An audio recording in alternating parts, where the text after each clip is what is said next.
FBI Director Kash Patel is currently investigating allegations that people have been murdered to protect the truth about UFOs. Dr. Avi Loeb is fueling speculation that the incoming 3-Eye Atlas is an alien spacecraft and that it could destroy or save humanity. First-hand witnesses of classified UFO technology and non-human intelligence are being pressured not to come forward as whistleblowers to reveal what they know.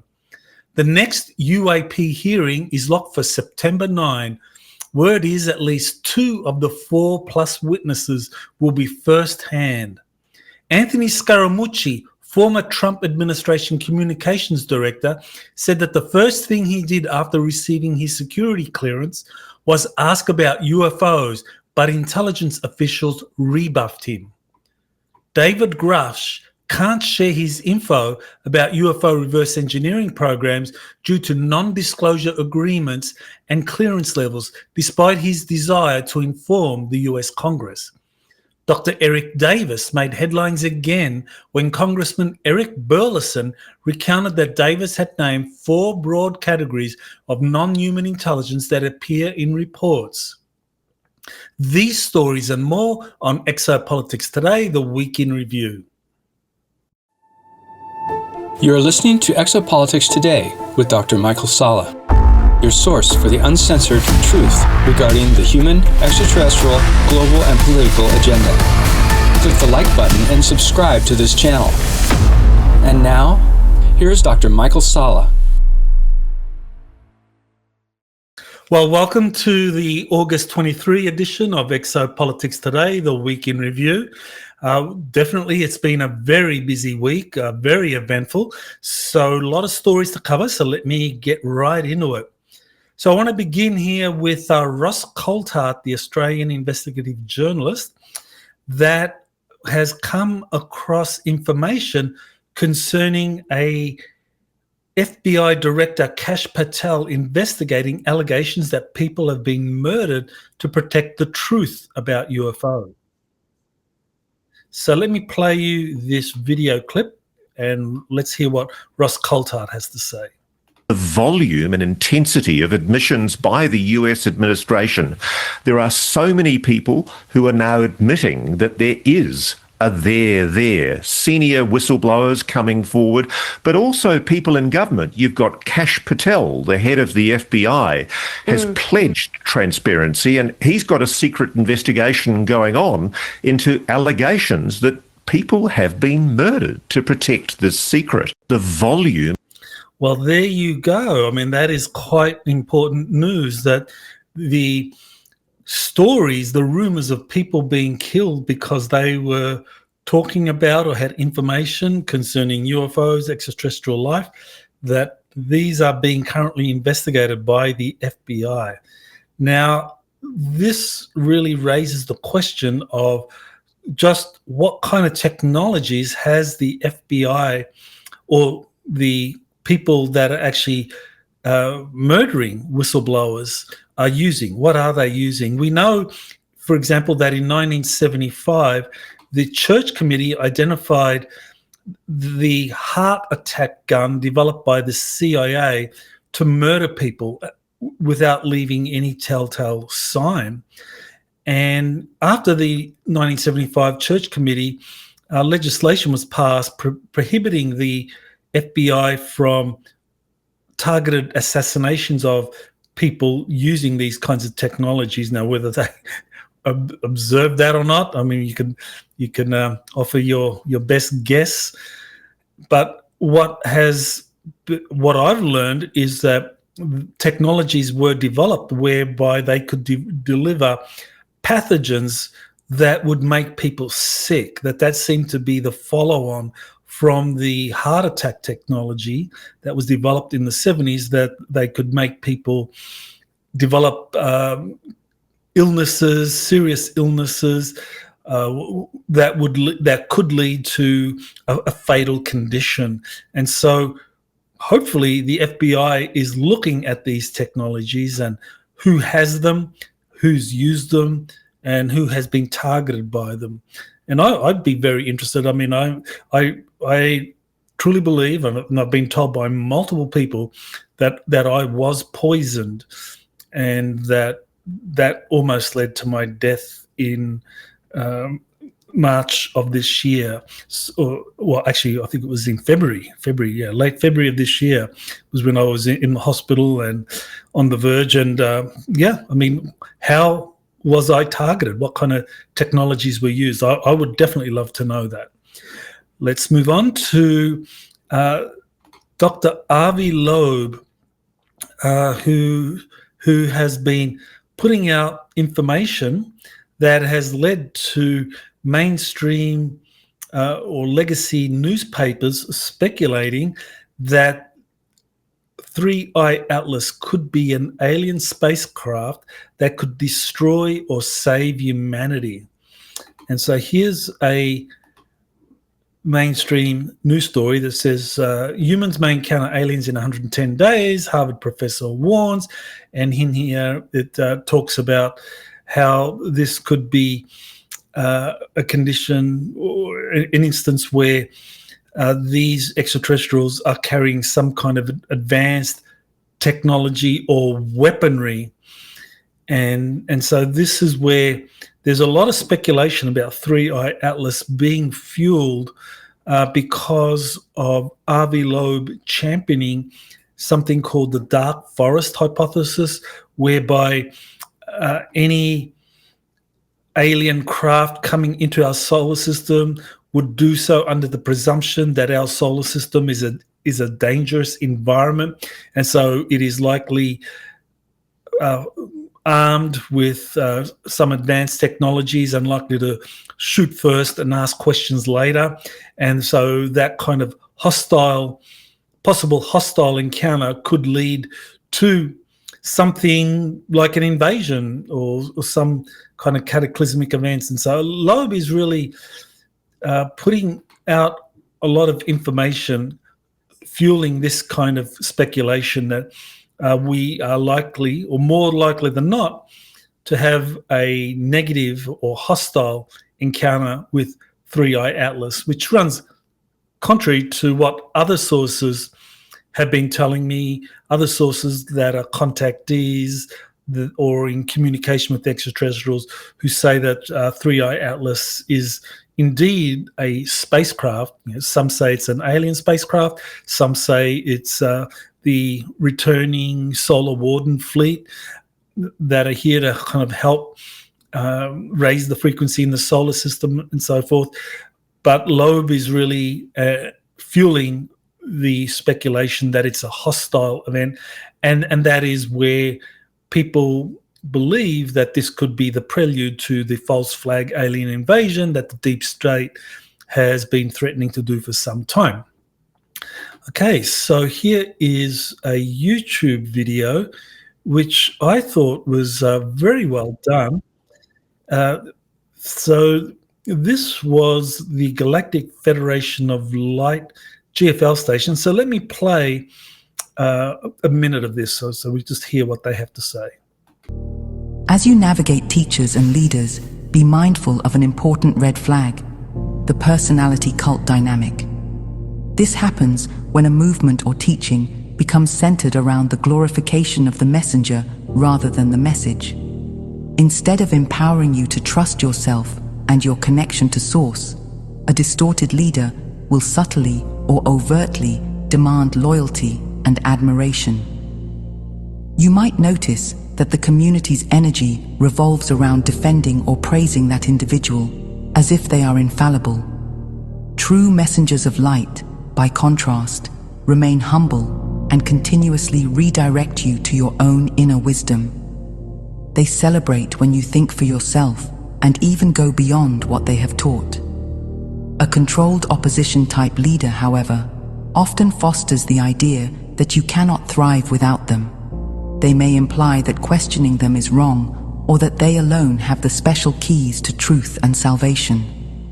Some even create a drama where they appear to be the heroic figure under attack, needing followers to rally around them. All of this is designed to tie your power to their persona.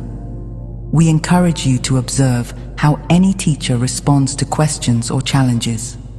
A genuine guide welcomes healthy inquiry and remains transparent, whereas a false guru might react with defensiveness or try to silence dissent. Remember, the spiritual path is about realizing your own divinity, not pledging allegiance to someone else's. Any teaching truly aligned with your growth will keep pointing you back to your sovereignty. If instead you feel pressure to conform, worship, or accept without question, that is a red flag you should not ignore. All right, well, I think the message there is very clear. And this does happen in the UFO field quite a lot. I've certainly come across more than one individual that I've worked with or that I've learned about or interacted with over the years. And there are quite a few people that start off humble and open, but because of the attention they gather, because of their contact experiences with extraterrestrials, then they generate very big followings pretty quickly. And people oftentimes in that situation start to make it all about their personality, and it becomes a personality cult, and you get attention placed on this person's character qualities, where loyalty, uncompromising loyalty is encouraged. Dissent is not allowed. That's right there is a big warning. If people start excluding criticism by those who have different opinions, then that is a red flag that you may be dealing with or interacting with someone who is developing this kind of cult-like following. And so, yeah, this is something that we need to be aware of, because I think this is one of the things I truly do appreciate about the Galactic Federation, the GFL station as a channel. I don't agree with everything they put out. I mean, I do have some disagreements with some of their material, but what I find more often than not is that it gives you some very relevant information about what's happening in the world, but then inspires you to go within to connect with your own divine source of information and really emphasize the importance of making that the foundation for how you interact and understand the world around you. And I totally agree with that segment that I played, that true teachers of the light will always direct you to go within and make that connection stronger and encourage you to express whatever information you've learned from that interaction with your own heart center, as opposed to just imitating or following the teachings that you are putting out there. So that's how you tell the difference between a true teacher and one of these false light teachers. The false light teachers essentially make it, all about me. It's all about me, whereas a true teacher will always make it about you. What is it that you feel or resonate with? What do you discern here? That's a true teacher. All right, well, I did want to play this very important message for you, some classic alien humor to start your week. Unfortunately, though, because of the music, I can't actually play it for you. But it definitely is something worth watching. You get a good laugh from it. It's a classic alien humor, and so definitely listen to it with the music, and I'm sure you will enjoy it as I did and many others have. So here's an interview I did with Jon Stewart, and in this interview he talks about his let's just say his investigation into the alien interrogation video, and that is the video showing an alien being interrogated at the S2 facility at Area 51 in 1991. And Stewart was sent an email with a list of 10 names. And what he has done over the last 6 years is track down the different names on that list to see whether or not they were present during the interrogation. And while many in the list weren't able to corroborate anything, he did find some people on that list that did actually indirectly confirm that they were involved in a program like that. So, for example, he found a Carthusian monk, and he found that this monk did actually participate in classified government programs involving interrogation of foreigners and exotic individuals. So you would imagine that a Carthusian monk who is trained to do that would probably be a good candidate for being involved in an interrogation of a captured extraterrestrial grave. Stewart also learned that the cameraman who filmed the alien interrogation was part of an acclamation program approved by the MJ12 group. So the film leaking from S2 actually was part of an acclamation program, because there's no way that any film would be able to be taken out of the S2 facility because of the very stringent security protocols in place at facilities like that. And he said the situation was very similar to people like Daniel Burish and Bob Lazar, who were also part of acclamation programs sponsored by the MJ12 group that approved the release of extraterrestrial-related phenomena. And finally, Stewart was able to learn the identity of the mysterious Victor who was associated with this leaked alien interrogation video, that this actually was someone, Stanton John Willett, who received the film from the cameraman. And Stewart says that the cameraman is the real hero in the story, because he's the one that actually took the video out of S2, even though it was part of the acclamation program. And then he handed it off to Stanton John Willett, who then released it publicly using the pseudonym Victor. And so this has led to Stewart concluding that the alien interrogation video is genuine. He's delivered it to different members of Congress, but no one has followed up on this.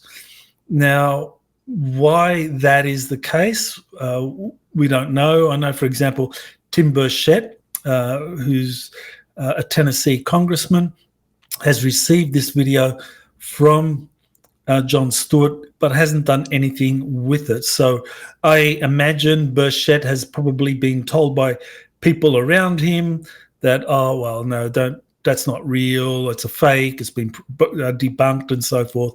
So he hasn't done anything with it. But in fact, according to Jon Stewart's investigation, this Victor alien interrogation video is genuine. It's the real deal.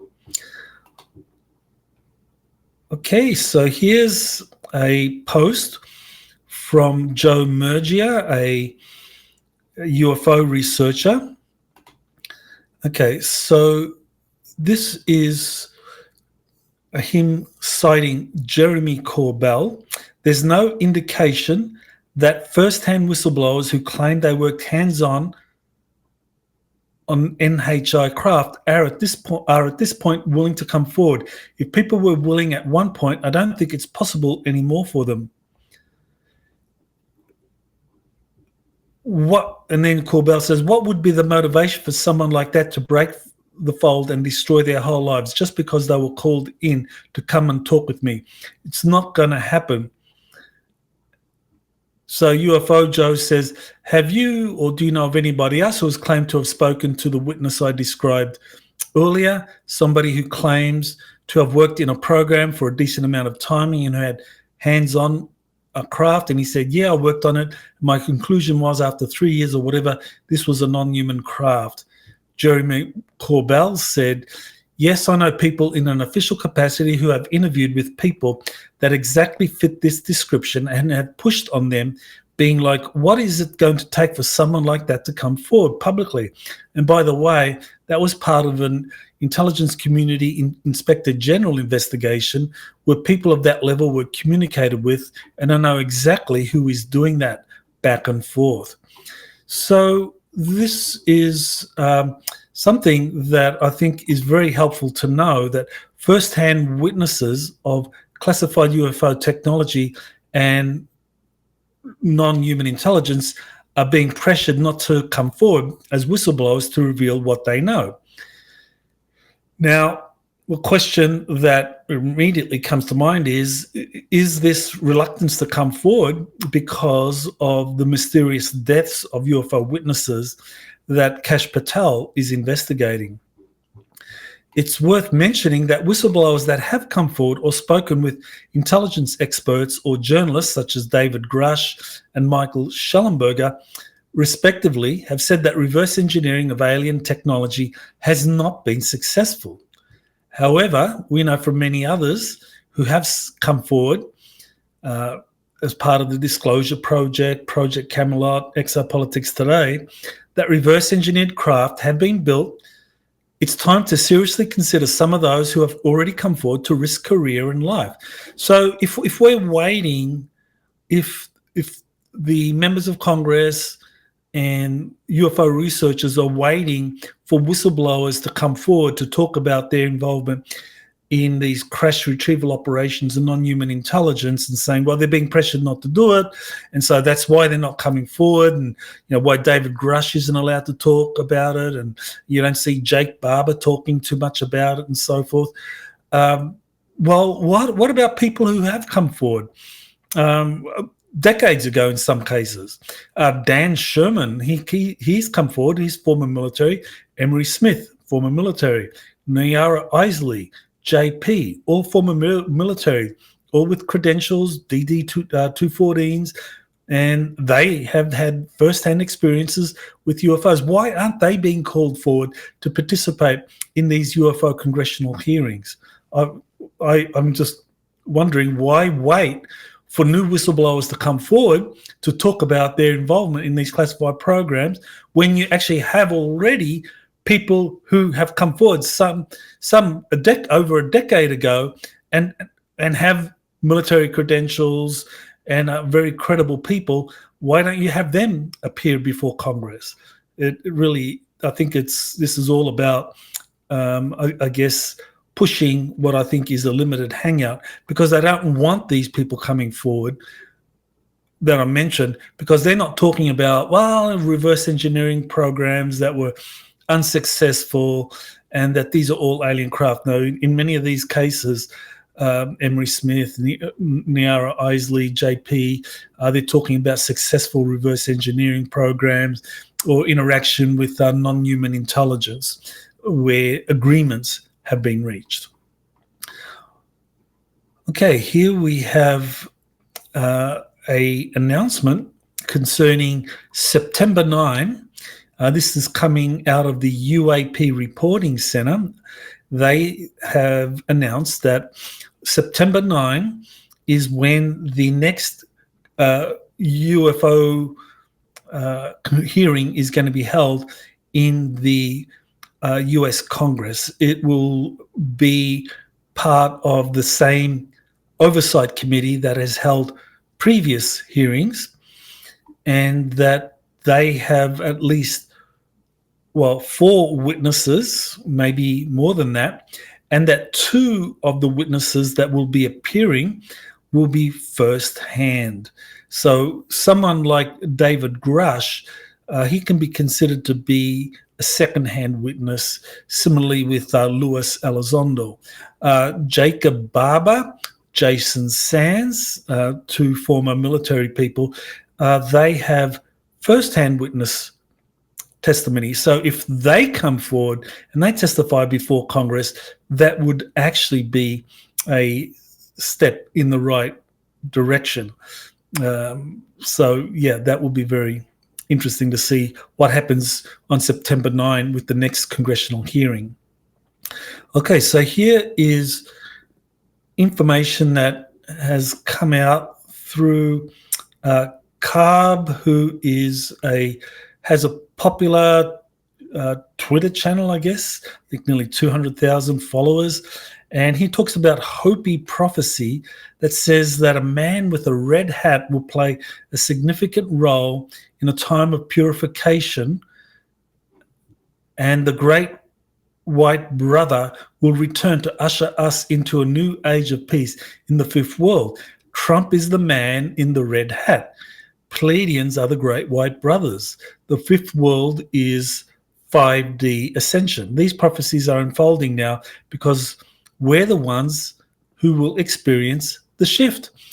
And so, I mean, there have been a few responses to this because Hopi prophecy is transmitted through oral tradition, so people can dispute whether or not these kind of oral references referring to a red hat are correct interpretations or not. But nevertheless, I think there is something in Hopi prophecy talking about red hat or red caps, and you can associate that with Donald Trump and the return of the great white brother who will destroy the wicked. I believe that this actually is probably pretty accurate, that Donald Trump is working with the Galactic Federation, working with a positive association of extraterrestrial civilizations banded together in a federation of some kind that are actively intervening to clear out the planet of the negative extraterrestrial influence. And I think the negative extraterrestrial influence has manifested itself in many ways on our planet, working with minions, human minions, deep state elites, ruling bloodline families, the leaders of the different secret societies and so forth, and that these forces that are very dark collectively are being tracked down and removed from power, especially in power centers like Washington, D.C., where Donald Trump has started to crack down by federalizing the Washington, D.C. Metro Police and sending in a lot of federal agencies and security forces, not just to deal with the crime problem and poverty and homelessness, but also to clear out the underground tunnels and centers where SRA, young people being imprisoned, tortured, and that kind of a life rejuvenating substance removed from these young people. Hopefully you get the message that Trump, the White Hats, Earth Alliance are working with positive extraterrestrials to do precisely that. So I think this Hopi prophecy is pretty accurate. Okay, so here is a prediction that was made in 2022 about an object entering our solar system in 2027. So this is from a retired CIA officer, John Ramirez. So let's listen to what he had to say. And this was in 2022, 3 years ago.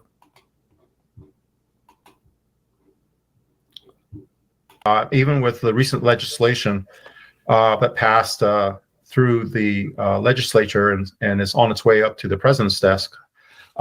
Even with that, we're kind of preparing the U.S. population, at least, and by extension, the world population, into that reality that there is a presence here, and that we need to explain this presence. Because if they show up and we continue to do what we did before previous decades, and they show up, there will be mass panic. But if you understand that these are real, and we have 5 years from 2022, or maybe now 4 years, if they come in 2027, for the U.S. government to prepare the people about what is up there. And in many ways, I think the word got out within the government that they're showing up in 2027, and we better be prepared. And if not, there's going to be a lot of explaining to do. And so I think that dialogue has happened within inside the government, in certain areas inside the government, that we need to prepare. And that's why in 2017, that set a clock of 10 years. And why Lou Elizondo earlier in this year said, just find a hobby for 5 years. And, it'll all be out in 5 years. And he said that this year. So that was 2027. Huh. And I would say I've heard 2027 in a kind of an official capacity that I can't reveal.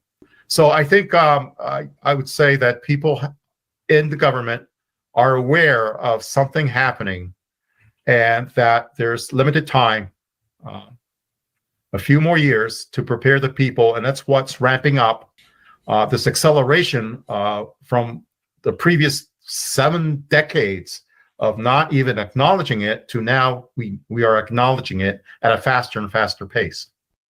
Well, very significant there that he says that the clock started in 2017, that a kind of 10-year countdown began then, that this is really preparing people for something appearing in 2027 whereby extraterrestrial life is revealed.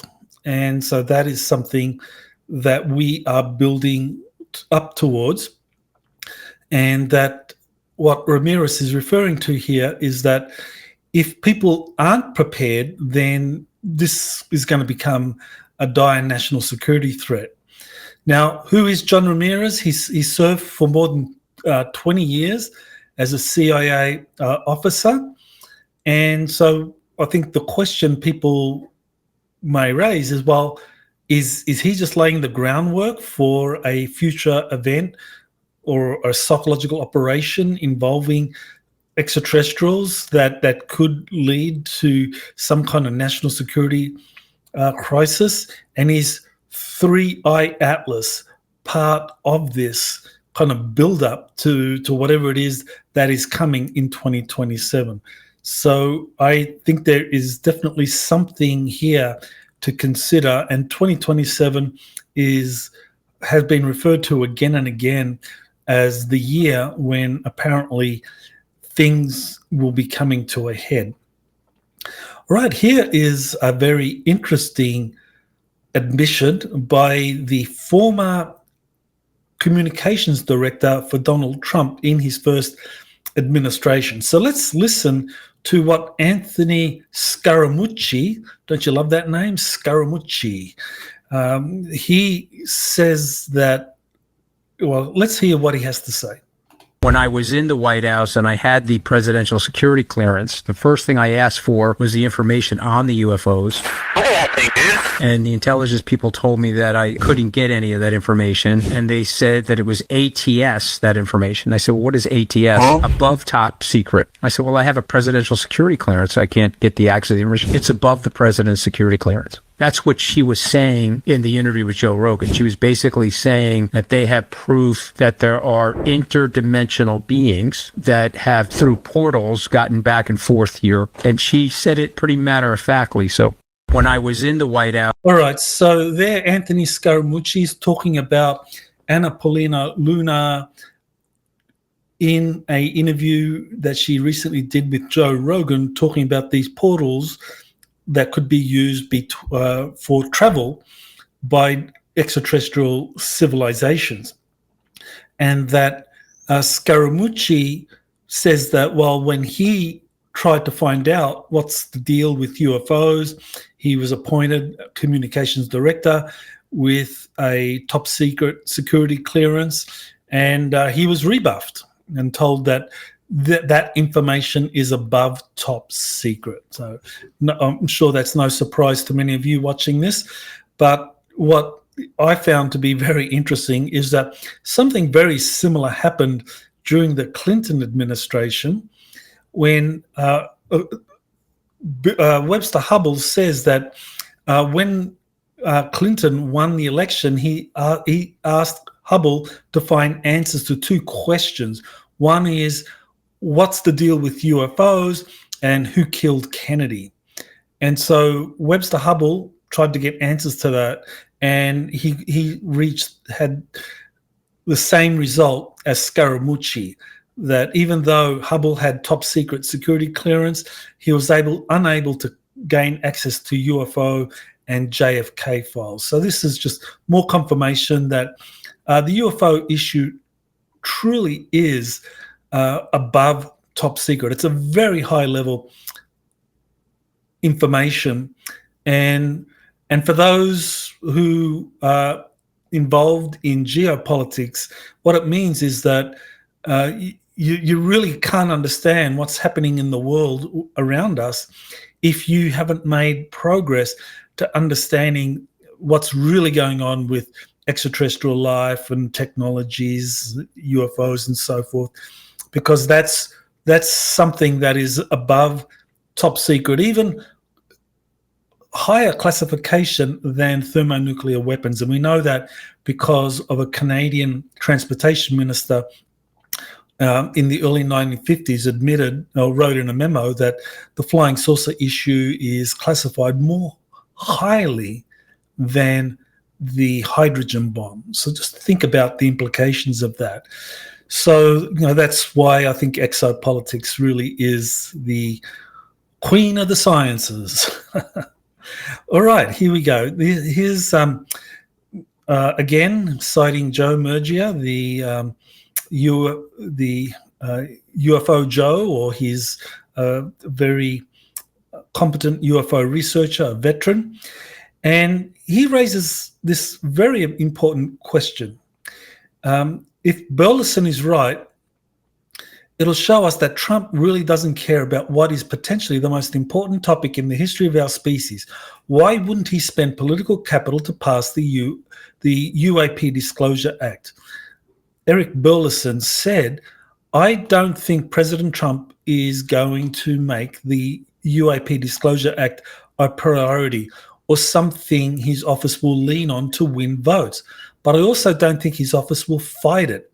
If anything, they would probably support it, though I don't think they would spend political capital to get it passed. That's just my guess. So this is in reference to this renewed effort to pass the UAP Disclosure Act, which was resubmitted as an amendment to the National Defense Authorization Act for 2026. And it was co-sponsored by Senator Chuck Schumer, Kirsten Gillibrand, and Senator Mike Rounds, who's a Republican. So I think this is a critical question. Why doesn't President Trump spend political capital on the passage of the UAP Disclosure Act if he's been briefed on different extraterrestrial groups among us and he's working with the Galactic Federation? I think these are all good questions to ask.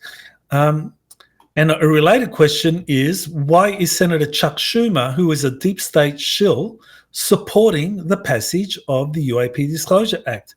And so this is what I think is going on. My guess is that Trump is working for genuine disclosure of extraterrestrial life and technology directly through the office of the president to kickstart the reindustrialization of America and take us into a Star Trek future. So I think President Trump realizes that the UFO issue and the underlying extraterrestrial life and technology issues that are associated with really need to be handled directly by the office of the president, and that the office of the president has to ensure that these issues are addressed in a way that leads to the reindustrialization of America, prosperity, abundance, and into this Star Trek future. In contrast, the UAP Disclosure Act creates a bureaucratic disclosure process that puts power into a 9-person review board that makes disclosure recommendations to the president.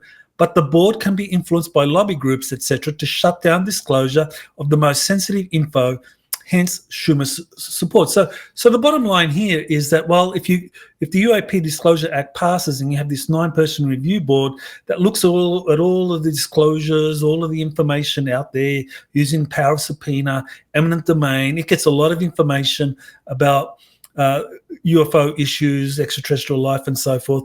But it decides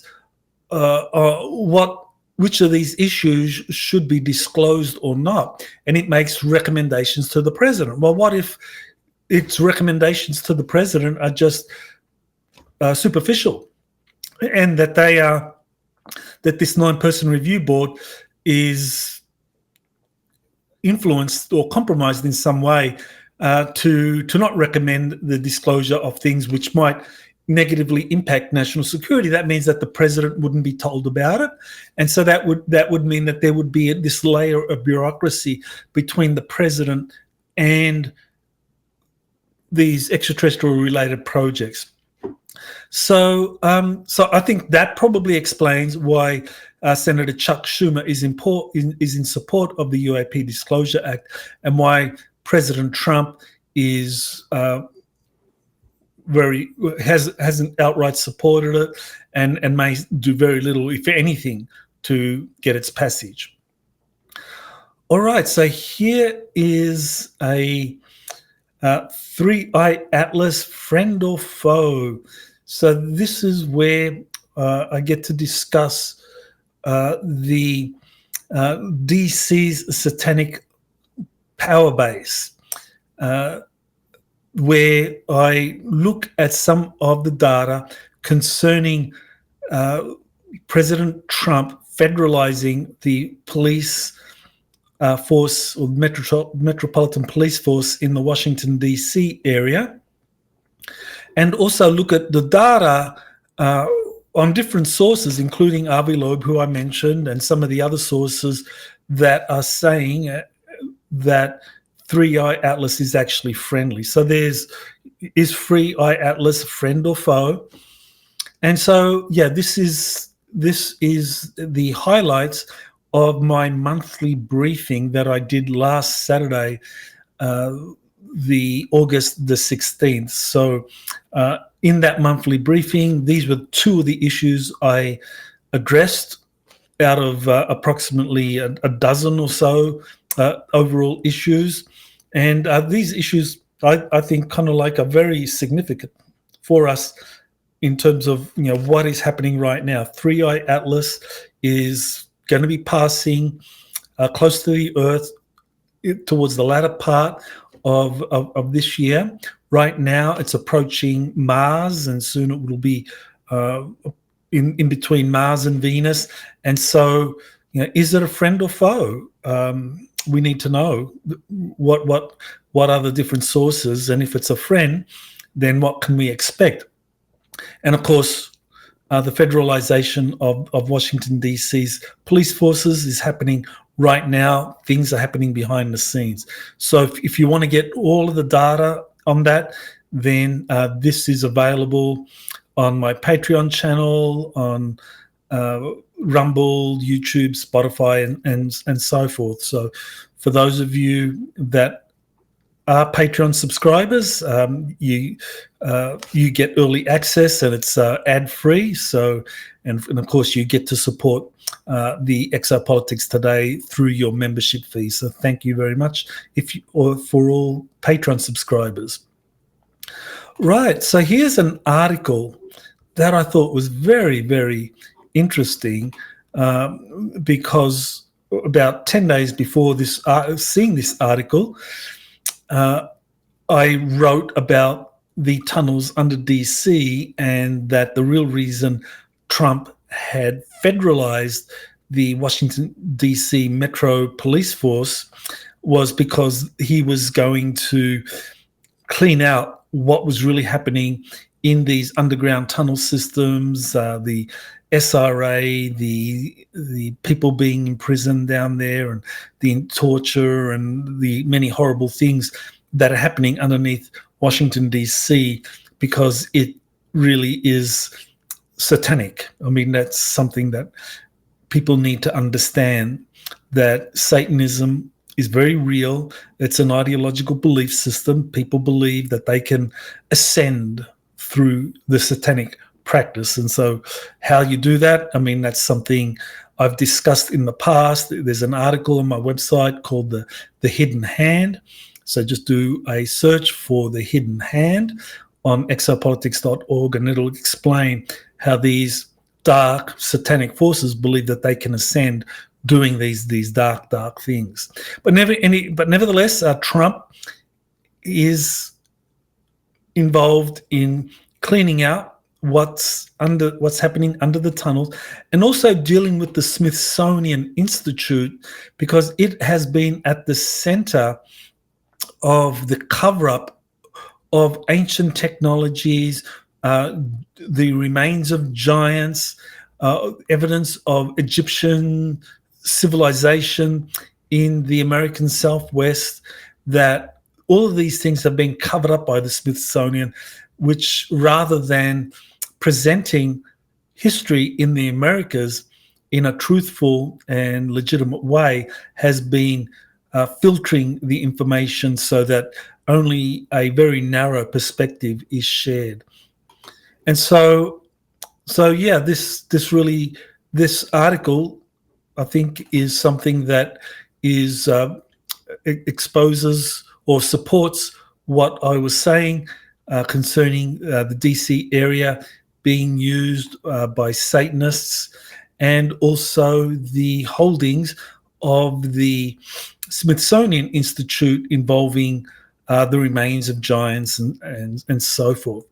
Now, Trump is working with white hats and the Earth Alliance to free the planet from negative aliens and their human minions. And they've set up a religious system which is called Satanism.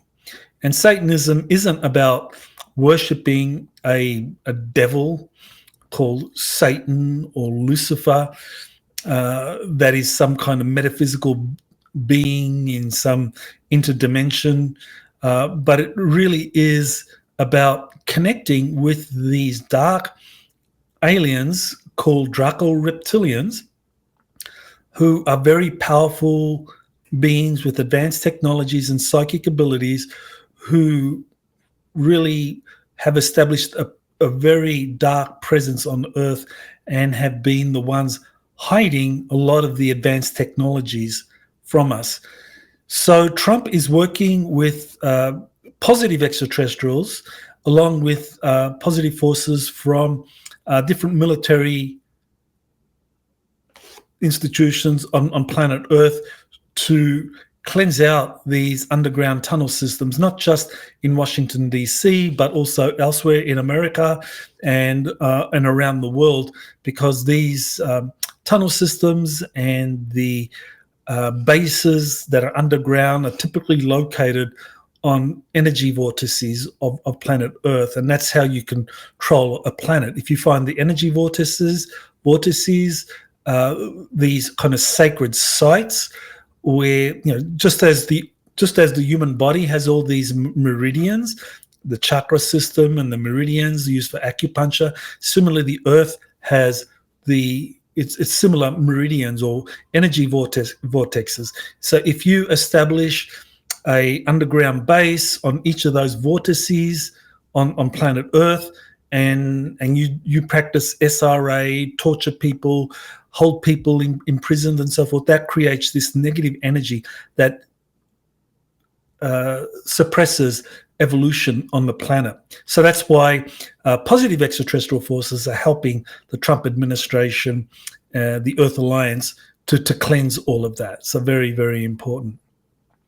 Okay, so here is a truth post by Donald Trump where he talks about wokeness in the Smithsonian Institution. So he talks about wokeness and why that's such a bad thing, and how colleges and universities are infested by this kind of like this belief system, wokeness, which is all about kind of like ignoring what really was responsible for the kind of like civilizational development in Western countries, and making it all about racism and minorities being oppressed and so forth.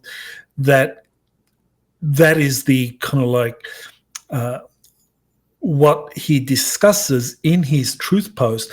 But really, I think the true target of him issuing an executive order to have the Smithsonian's holdings investigated for what can be released or not, is because the Smithsonian has been holding back all this advanced technology, knowledge about advanced technologies, ancient giants and civilizations like the Egyptian civilization visiting the Americas, artifacts from earlier civilizations in the Americas, because this is something that let's just say the deep state, the ruling bloodline families wanted to suppress from the rest of the American population. And so that's why Trump has been targeting the Smithsonian Institution. Okay, so here's something that I think is very significant. There was a leaked document where the Ukrainian army's databases was hacked, and it showed that there have been 1.7 million Ukrainian troops killed or missing. And, that's going to shock a lot of people, because the mainstream or legacy media has been brainwashing people into believing that the Ukrainians have been very successful in holding back the Russian onslaught in Ukraine, and that the Russians have suffered heavy casualties in their attempts to make progress in Ukraine, and that's evidenced by the lack of territorial conquest by the Russian military. Well, the truth is, and there have been a number of sources, experts that have been pointing this out, and foremost among them is Colonel Douglas MacGregor, and then there is Alex Mercurios from the Duran, and Alexander Cristoforo, and others that point out that the Russian strategy from the beginning was not to conquer territory, but attrition warfare, which was to kind of grind down the Ukrainian army, to essentially obliterate the Ukrainian army. And Colonel Douglas MacGregor has made estimates or cited sources that have come up with a similar number of Ukrainian troops being killed or missing in the past. Now, this is where we need to consider the scale of the human tragedy in Ukraine, given that in 2024, it was estimated to have a population, or the official estimate was like 37.86 million. But the truth is that because a lot of people escaped, because they didn't want to get involved in the war or be forced into conscription, that they escaped. So probably the true number is maybe 10 million less, 27 million. So if you think of that, 1.7 million troops killed or missing, and that doesn't include those that have been injured. So if you include the injured Ukrainian forces, we're talking anywhere from 3 million plus, which is just unfathomable. I mean, the number of people that have died. And there have been objective scholars. These are people who, in my mind, are very objective. They're neutral. They don't have an agenda. John Mearsheimer, Jeffrey Sachs, Jack Matlock, former ambassador to Russia, U.S. ambassador to Russia, all pointed out the folly of Ukraine trying to impose a military solution on its Russian-speaking renegade provinces that had the full backing of Russia. From the beginning, they said this was madness. You will not defeat Russia on the battlefield. So why did Ukraine's political leaders embark on such a foolish venture? The conventional explanation is that neocons from the US and Europe wanted to bring about regime change in Russia by arming the Ukrainians, who would fight a proxy war against Russia. Western sanctions would then lead to a collapse in Russia's economy. Of course, the Russian economic collapse didn't happen, and the Russian army only grew bigger with modern weapons and exhausted Ukraine's military following an attrition warfare strategy. So this is where we get into the exopolitics perspective, which I think is very important to understand when we get to the Ukrainian question. There is an important exopolitics perspective on the Ukrainian tragedy. Russia was understood to be the chief impediment to a Gog and Magog end times war that was contrived by the deep state ruling bloodline families as far back as 2005. And even earlier than that, 2001. I mean, you had General Wesley Clark giving an interview in, I think it was 2002, saying that soon after September 11, he went to the Pentagon and he found that there were plans to invade 7 Middle East countries to essentially remove authoritarian regimes, but that the removal of these authoritarian regimes that brought stability would lead to chaos in each of those countries, and that's exactly what happened. And then you had in 2005 in the city of London a plan that was hatched that was called the Anglo-Saxon Mission, and that was something that was covered in the Project Camelot interview that Kerry Cassidy did, and also her partner Bill Ryan at the time, that they covered the City of London plan, and that was to create a conflict in the Middle East centering upon Iran that would lead to Israel and Iran having a war that would go nuclear, that would suck in adjacent Middle East states and also the major powers. So this was one of the reasons why they wanted to defeat Russia. And they used Ukraine as a proxy because they wanted Russia out of the way so that they could move forward with their Anglo-Saxon mission. So this was totally a satanic plan to bring about a devastating regional war with nuclear weapons that would lead to millions of lives being lost, that could possibly escalate into a world war. And, you know, why would the deep state, why would these satanic bloodline families want a world war? Well, because this is how they can harvest millions and millions of souls for their extraterrestrial overlords. Also, Ukraine became a haven for biolabs, genetically modified super soldiers, ancient technologies, etc., that were hidden in underground locations. This included a large space ark in the Oleshky Sands National Park in the Kherson Oblast region of Ukraine. And what's very significant here is that the Kherson region of Ukraine was the very first area of Ukraine that was taken over by Russian forces in the 2002 special military operation. That special military operation involved Russian forces moving into the contested Donbass and Lugansk regions of eastern Ukraine, where there was a predominant Russian minority. But really, Kherson region didn't have that problem. So why did the Russians go there? Why did the Russians break out of the Crimean Peninsula, sending an invasion force into Kherson and taking over all of that region? Because it had nothing to do with Russian rights, minority rights, that was contested in the Donbass region, was all to do about having control of this space ark under the Oleshky Sands. And then, of course, you had the biolabs. So Russia's special military operation in February 22 was done to both preempt a Ukrainian military blitzkrieg on the Donbass region and to destroy biolabs or take control of underground facilities that could be weaponized and used against the Russian population.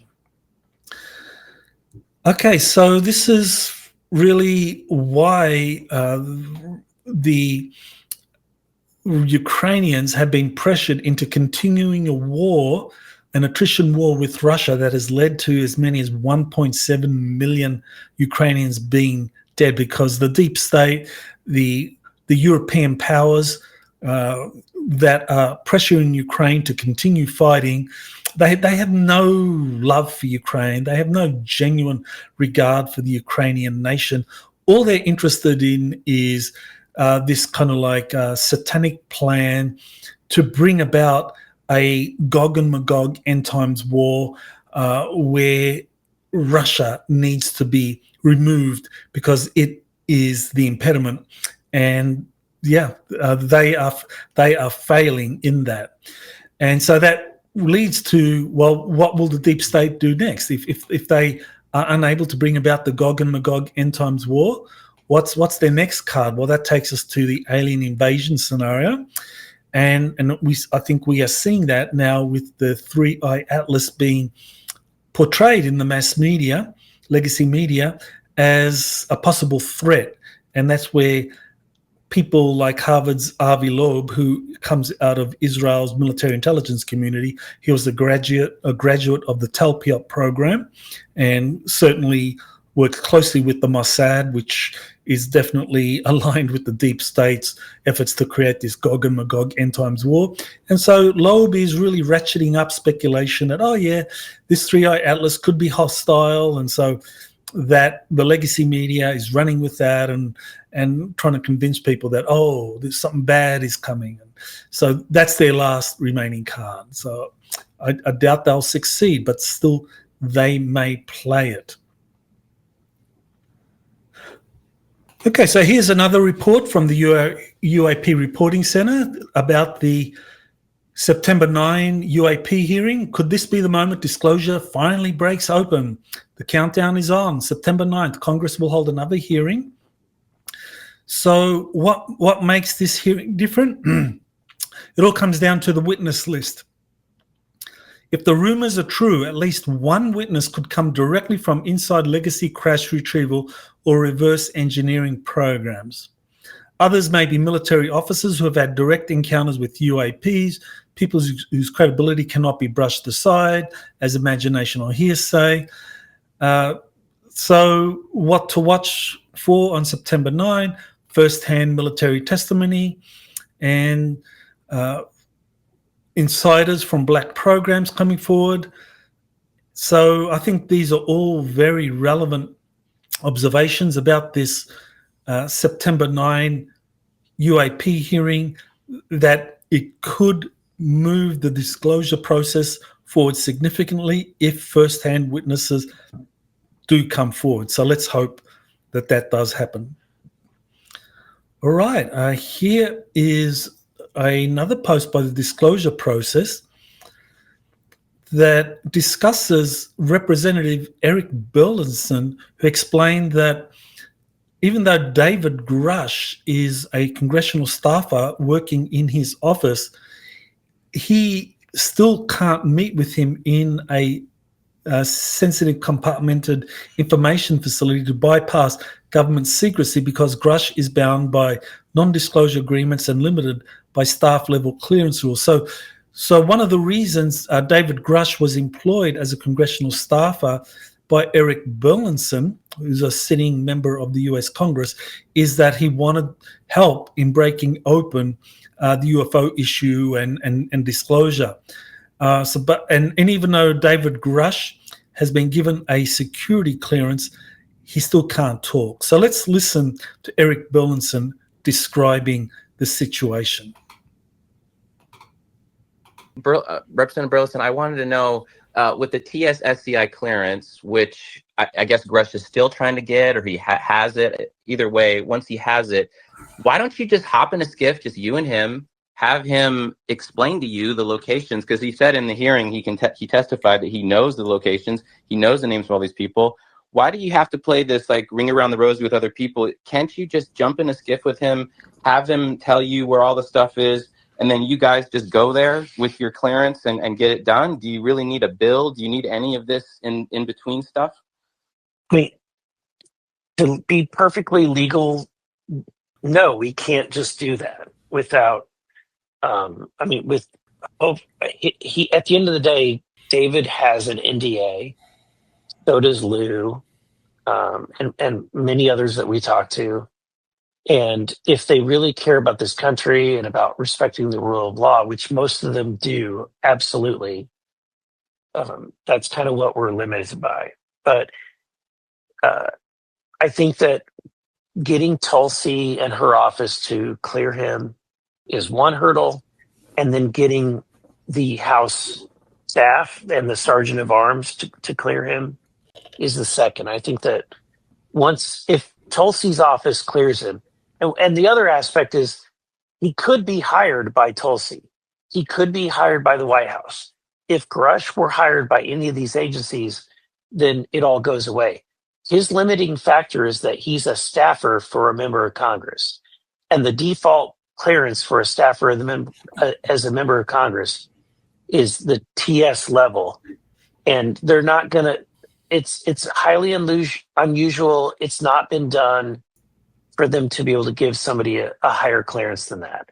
The only way that you get a higher clearance in Congress is if you're a staffer for the committee. So, which is why I tried to get Grusch on as a committee staffer for oversight, but there's oversight did not want to kind of break a precedent and do that. Are those conversations happening about him potentially being hired by Tulsi or the White House, or is that just like a hypothetical? I'm gonna say that that's a hypothetical at this time. Okay, cool. Okay, so there you have that. David Grusch wants to disclose what he knows about classified reverse engineering programs involving retrieved UFO craft involving non-human intelligence, and the reverse engineering that's been attempted by different corporations. He knows the name of the corporations and some of the programs. He wants to share that, but he can't do it without breaking an NDA, and that's a non-disclosure agreement. And as a congressional staffer, he doesn't have the sufficiently high security clearance to talk about it to others that have a similar clearance. And in order to be able to talk about it, he needs to be given a higher clearance. So, and that only can happen if he joins or is employed by a congressional committee, or if he is employed by someone like Tulsi Gabbard or by the Trump administration. So all this is to really say that the system that's in place for preventing whistleblowers from talking about the classified extraterrestrial related programs that they were involved in continues to be a very effective way of stifling people from coming forward. Because if they do break their NDAs, one, they can be prosecuted, locked away in jail, or worse, assassinated, as I began this week in review talking about Kash Patel's, the FBI's investigation into whistleblowers being killed. And these whistleblowers have been threatened. They know if they break their NDAs, bad things can happen. All right, here is a post by Jason Weil talking about Dr. Eric Davis and the significance of him coming forward and talking about 4 different types of extraterrestrials that are known to exist. Now, this was Davis, who has a very strong pedigree in the sciences, working in classified programs, and he was recently part of a congressional roundtable where he talked about 4 different types of extraterrestrials: the greys, the Nordics, the insectoids or mantids, and the reptilians. So he talked about those 4 types, and Burlison has also referenced that. So this is really kind of like helping the wider public understand that we have different types of extraterrestrials interacting with us, ranging from kind of like very human-looking Nordics to very strange grey-looking beings, or kind of scary insectoid or reptilian beings. And that Davis has pretty much put his reputation on the line by saying these testimonies are something that shouldn't be just simply dismissed at all. So this is definitely something to keep in mind. And here with this tweet, there's Eric Davis, and he's been involved in the UFO issue since at least the 1990s. All right. Okay. Here is something that I felt was kind of like gatekeeping. So this is Carb, who is a contactee, has a popular following, as I mentioned. I think about 180,000 Twitter followers. So that's quite a following right there. Let's see, what is it exactly? 182 followers. So quite a few people are following Carb. So what does he say? He says that, okay, Galactic Federation of Light has existed for billions of human years and didn't just get infiltrated or changed names as some people are claiming. Okay, all right, fair enough. It might be hard to know real from fake sources for most people, but as someone who's been immersed in direct contact for many years, I immediately know who's confused or lying. I try to stay in my lane to avoid conflicts with others attempting to share similar information, but sometimes it's necessary to set the record straight. Okay, so what is happening here? Well, I think what he's doing is he's portraying himself as an authoritative source on the Galactic Federation of Light based on his many years of ET contact. However, others have had similarly years of ET contact, many from childhood, and give very different versions of the Galactic Federation of Light, the Galactic Federation of Worlds, Andromeda Council, Ashtar Command, Confederation of Planets, or other extraterrestrial organizations interacting with our planet. Now, as a political scientist, researching hundreds of extraterrestrial contact cases since 2001, I can say that there is no single authoritative source. Each contactee's experiences and memories are shaped by their subjective beliefs, life experiences, and the agendas of the ETs they are working with. It's particularly important to note that the ETs shape their message for the experiencer depending on their maturity, experience, knowledge, etc. So I think in the case of Carb and his mother Judith Lynn, who is a contactee, and they share messages from the Taygetians, I think all of their messages, I've gone through some of them, are very significant. I think that there's a lot of good information in there. However, I certainly don't believe that that can be taken as the authoritative source, because that information is always going to be shaped by their own maturity, experience, knowledge, because extraterrestrials will share their information based on the knowledge base of those receiving it.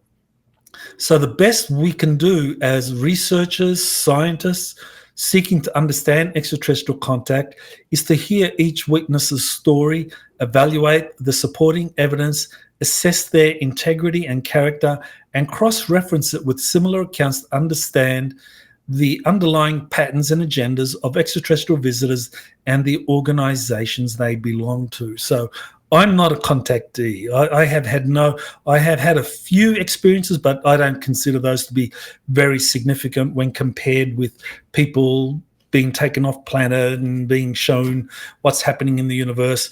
I am interested in their stories and assessing their integrity, character, and cross-referencing it and so forth.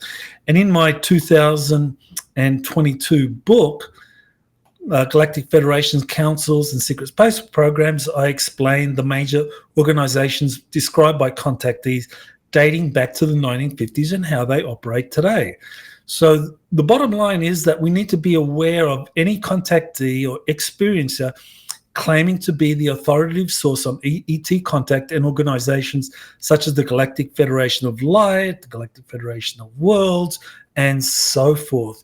Because at the end of the day, each of these contactees' experiences, no matter how well-intentioned, it's like they are at the bottom of a well, and they are looking at that well and making deductions based on what they are experiencing in that well, which is their kind of direct personal encounters with extraterrestrials, and they are basing the ocean or speculating based on their experiences in that well, which contains water, obviously, and speculating about the nature of the ocean, the vast ocean, and it's not gonna happen. I mean, no single contactee is an authoritative source on any of this stuff.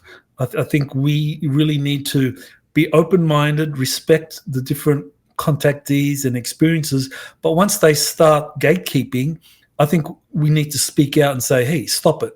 Stay in your lane, tell us about your experiences, but just don't get into the gatekeeping, because you don't know what that other person has experienced. You don't know how significant those experiences are given their knowledge base and the extraterrestrials they're working with. So stay in your lane, everyone is happy. All right, so that takes me now to my next webinar panel, which is going to be on September 16, and we are going to be looking at the collapse of the deep state, Earth's liberation from the deep state, and joining the galactic community. So that is going to be between 4 to 5 hours, one of my big panel webinars. And these panel webinars typically begin with me giving a 90-minute presentation, a comprehensive presentation on the topic. So I'll be talking about Earth's liberation from the deep state, what's happening, what's the latest news on the liberation worldwide from the deep state, and how we are in the process of joining the galactic community. Then there'll be a panel where I'll be asking the panelists, in this case James Gilliland, who's had over 40 years of contact experiences, Laura Eisenhower, the great-granddaughter of President Eisenhower, who's been doing a lot of her own very original research into the deep state, into the kind of secret agreements that are in place, and asking them questions about Earth's liberation and how we are joining the galactic community. And finally, there will be a Q&A that lasts for up to an hour at the end of that presentation. So it'll be on September 16. Information is on my website, exopolitics.org, or you can follow the link in the description to find out more about it. So thank you for sitting through this Exopolitics Today Week in Review. I know it's been a long one, but we did cover a lot of information. So thank you and aloha. You have been listening to Exopolitics Today with Dr. Michael Salla. Please remember to like, share, and subscribe to this channel. Join or start a conversation in the comments. Take the time to explore the vast library of best-selling books, webinars, and podcasts by Dr. Salla. Visit exopoliticstoday.com.